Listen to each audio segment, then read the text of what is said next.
Alors, l'être à mes petits-enfants, c'est envoyer des énergies de paix ou ce sont des prières, en fait, voilà, pour les générations qui viennent. Et à la fin de la journée, en fait, ce sont aussi des prières pour moi, d'une certaine façon, quoi. Donc, je pense pendant une vingtaine d'années, bon, le fait d'être artiste, on exorcise, et pendant une vingtaine d'années, je pense, j'ai travaillé, on accouche dans la souffrance. Et je pense que ça doit faire 8-10 ans, j'ai arrêté en fait, de produire dans la souffrance, quoi. J'ai arrêté de créer dans la souffrance, ou en tout cas, ça a été on va dire que c'est le chemin que j'ai pris, quoi. Et l'être à mes petits-enfants, en fait, toutes les énergies dans l'atelier sont posées, et on écoute des mantras, on a des chants sacrés qui viennent d'après toutes les cultures ou toutes les religions du monde. Et voilà, et on envoie des messages, on écrit, on grave en fait les plaques, et on envoie des messages de paix, d'amour ou d'équilibre énergétique dans le futur ou dans l'espace ou dans le...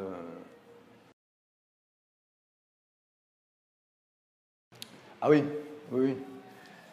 Donc la transmission, c'est une transmission énergétique, transmission d'un équilibre, en tout cas une quête. Déjà de chercher l'équilibre, je pense, c'est le début c'est le début pour moi de la guérison ou le fait de ne plus être en conflit à l'intérieur nous sauve de beaucoup de situations périlleuses, difficiles ou de la maladie. Alors dans la transmission, les textes, souvent on me dit oui mais vos textes sont à l'envers, quoi. Donc j'ai mis longtemps en fait avant de pouvoir gratter les plaques parce que je trouvais que souvent en fait c'était peut-être trop décoratif de commencer à amener des dessins, des plaques ou des motifs sur les portraits. Mais finalement, le fait qu'elles soient à l'envers, c'est vraiment... Toutes nos bibliothèques sont pleines, en fait. On a déjà théorisé sur tellement de choses. Et finalement, regardez où on en est, j'ai l'impression qu'on n'intègre pas tous ces écrits qu'on a et toutes ces recherches et toutes ces avancées qu'on a faites dans toutes les directions. Et donc le fait qu'elles soient à l'envers, en fait, elles sont à l'endroit pour l'enfant qui est sur la photo. Donc le texte s'adresse véritablement à l'enfant, quoi. Et lui, à travers le texte, lui, il reçoit le texte et il continue à nous regarder, quoi. Mais c'est vrai que pour beaucoup, beaucoup de gens, ils veulent savoir ce qu'il y a écrit, ils aimeraient pouvoir lire, quoi. Et je leur dis, mais bon, tout a déjà été écrit d'une certaine façon, quoi. On a vraiment des bibliothèques qui sont pleines, quoi, nous, les gens du livre.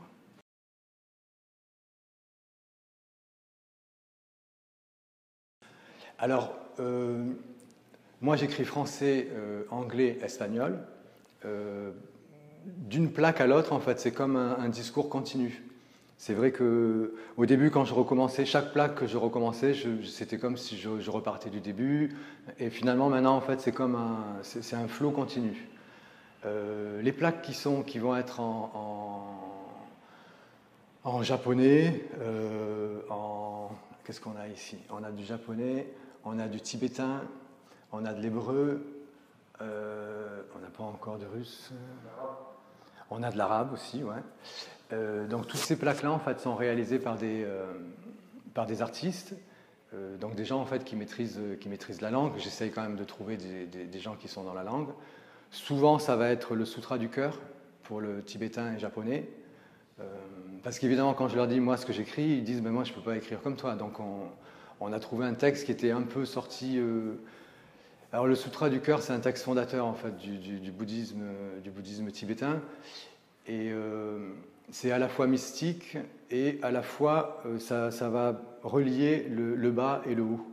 Et véritablement, c'est que toutes les transformations et tous les changements viennent de l'intérieur, quoi. Donc c'est à nous à faire le travail en fait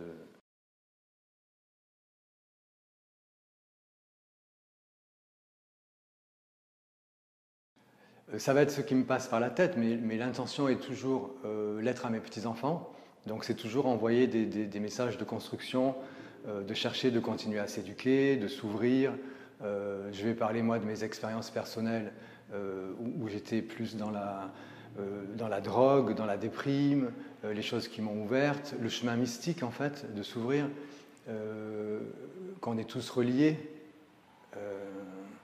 Et voilà, et d'aller poser cette petite graine en fait de paix à l'intérieur, ou cette petite graine qui fait qu'on va évoluer vers des énergies plus posées, d'unir le masculin et le féminin finalement à l'intérieur de nous. Et aussi de continuer, parce que je suis quand même occidental, nous on passe beaucoup par le mental.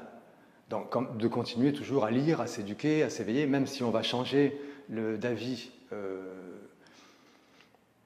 Voilà, même si ce qui est vrai aujourd'hui ne sera pas forcément vrai demain, c'est de continuer à chercher en fait, quoi. De chercher pour s'ouvrir, pour grandir, quoi.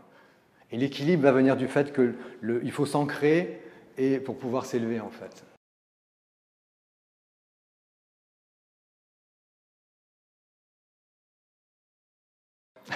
Pas encore, pas encore. Mais d'une certaine façon, avec tous les petits qui sont là, je suis beaucoup, beaucoup grand-père, quoi.